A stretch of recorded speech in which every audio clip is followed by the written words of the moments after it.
What's up, YouTube? Welcome back to the Knicks Cave. I'm Jan and Nick Fan, your host, and let's get right into it. But before we do, don't forget to hit that like button. Don't forget to subscribe, leave a comment. You want to know when the next video going to drop? Hit the notification bell.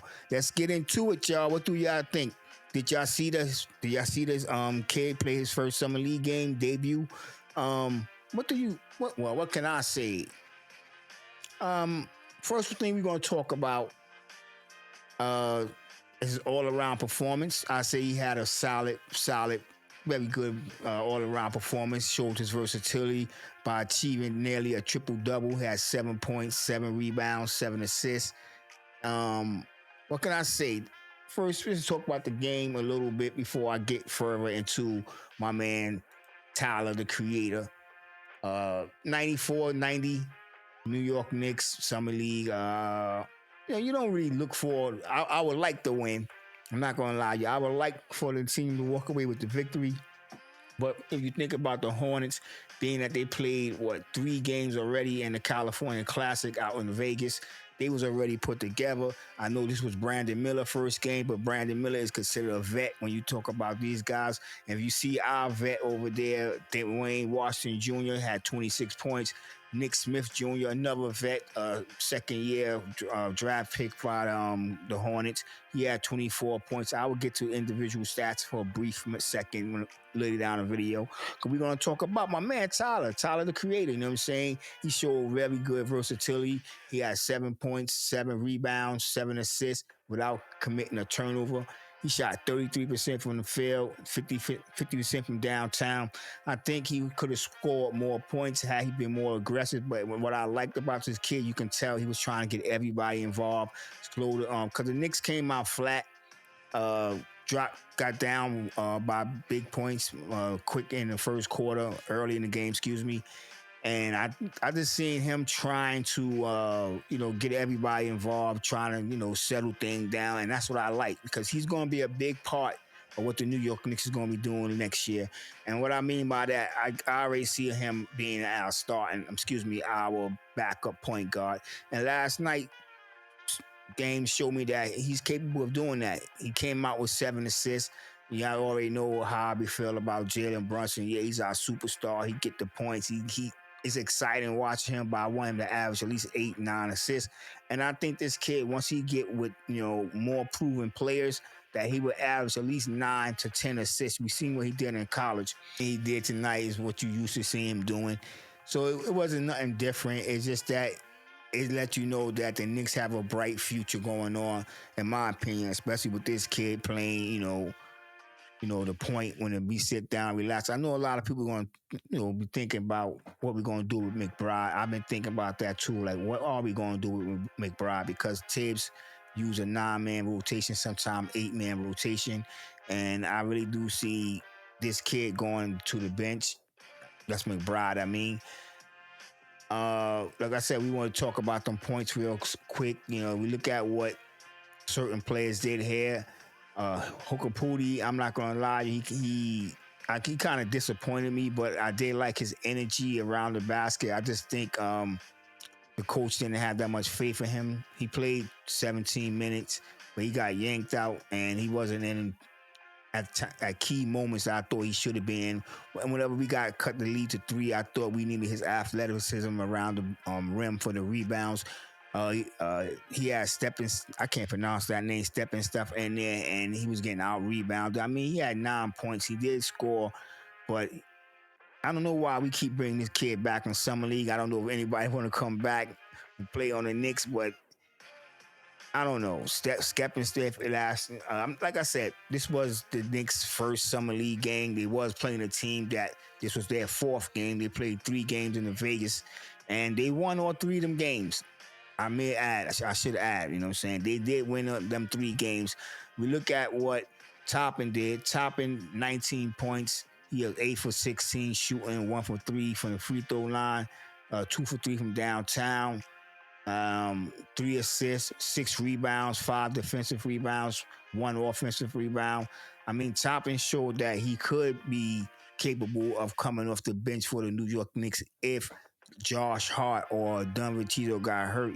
that was encouraging to know that we could have a replacement for one of them guys. And being that I think Toppin's around 6'7", 6'8", he is a nice big wing that if we need. But will he be consistent? I know in the G League he did have a 40-point game. I think went 4 for 4 from downtown. Like I said, that is encouraging. But we got to look at these guys and what they will be able to do. Now, Dadier, Pacome Dadier, our first round pick. And I just want to kind of go backwards. I don't see how we picked Dadier over Kolek, but that's a different video. But yeah, Dadier, he had what? 5 points. He played 29 minutes. He went 2 for 8. Over 3 from downtown, 1 for 2 from the free throw line. He had 5 rebounds, 3 of them coming off on a defensive end and 2 on the offensive end. As you see, 2 assists, no blocks, no steals, 2 turnovers. He had a plus-minus rating of -5, and 5 points. As I say, I see that because that game, I think he was a little nervous, but I think the G League will be best for him, or if not, I can't say I would be confident throwing him in against, like if one of our guys got hurt, like I spoke up top and coming off the bench, replacing either Josh Hart or Denver Chizo. I don't know how Dadier will be. I mean, he made some good plays, and he looked to be in the right spot sometimes, but he looked nervous. He looked his age, to be honest. He looked his age. But like I said, Hukapudi, like if y'all watch the preseason, I don't know how in your area, your time zone, whatever, the first few minutes of the first quarter, you couldn't watch it. They was playing Wimbledon, and I couldn't see it. And I was upset. I was flipping my channels all over the place. And it finally came on, but I really didn't see the first minutes of Hukapudi play. But what I seen throughout, from the later on first quarter and the fourth quarter, throughout the rest of the quarters and the minutes that he got, it was, I'm not going to say disappointing, because this is like their first game coming into the Summer League. But it wasn't that encouraging, saying he still looked very raw. We'll see if he make it to the rotation in any form or fashion, or if he gonna go straight to the G League. And as y'all see, Kolek, we're gonna start calling that kid the Kreator. 29 minutes. He went 2 for 6 from the field, 1 for 2 from downtown, 2 for 2 from the free throw line, 7 rebounds, all coming off the defensive end, 7 assists, no steals, no blocks. Had a plus-minus rating of 9, a +9, 7 points. And as I said earlier, I think he could have had more points, but he was trying to get everybody involved. And I like the way, what can I say about his offense? He's sneaky when he get to the rim with his, to be real. When he get into the paint, it don't look like he's going to go for that shot when he do. But like I said, he was just trying to get everybody involved.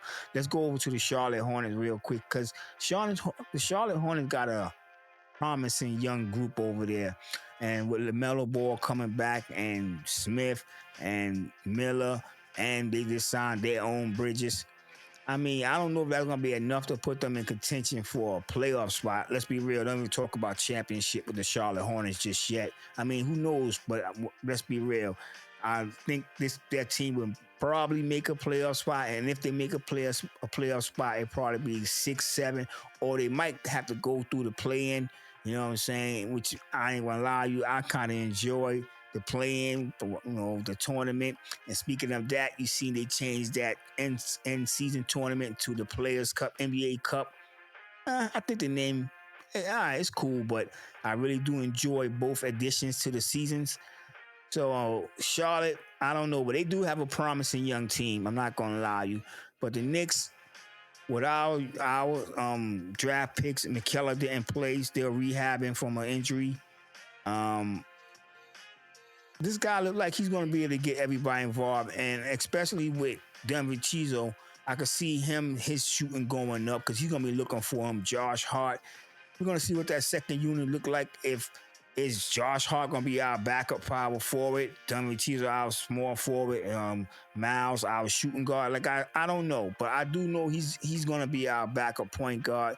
Probably push Miles McBride to the bench just in case he get hurt, or even if one of the other guys having a bad game, Miles McBride. You know, Tibbs ain't afraid to put a player in out of position. So Miles McBride could be a shooting guard one night and a small forward one night, and Miles can play almost. If I'm wrong, correct me, from 1 to 3. I ain't putting him on no 4. But with Tibbs mindset, and you never know with Tibbs. Let's be real, because let's be real too. If you get switched, you got to play defense. So, but it's not something I know Tibbs would put Miles McBride on. But I see Miles going to the bench because this is our backup point guard. Tell me what y'all think in the comments. You know what I'm saying? Once again, if you stayed this long, please hit that like button. If you haven't subscribed already, please subscribe. Please subscribe. Leave a comment. As I said earlier, I really like responding. I'm going to go live next season. I'm going to do a lot of live shows. Most of my shows are going to be live. I really want to interact with y'all, get to know y'all, not on a personal level, but on a Knicks fans level. You know what I'm saying? I know a lot of y'all have y'all feelings about this team, and it's not just championship, but it's also of, what can I say? Not just championship, but how about legacy? You know what I'm saying? Because with Jalen Brunson taking that pay cut, some say not a pay cut because we know he's going to get paid later down the line. The Knicks can be building a dynasty. You know what I'm saying? If Julius buy in, if we can hold on to Anunoby, even if we don't hold on to Anunoby, the extension we just gave him 2 or 3 years, these days is considered a dynasty. If the Knicks can win 1, 2, 3 championships in a 4 or 5 year span, that will be considered a dynasty. You know what I'm saying? And with the players we got right now, anything is possible. With this young guy right here as a backup, meaning he's going to be here 3 or 4 years before we have to pay him again. Anything is possible. Tell me what y'all think in the comments. And like I said, don't forget to hit the like button. Don't forget to subscribe. And with that being said, I want everybody to stay safe, stay healthy. God bless, and peace.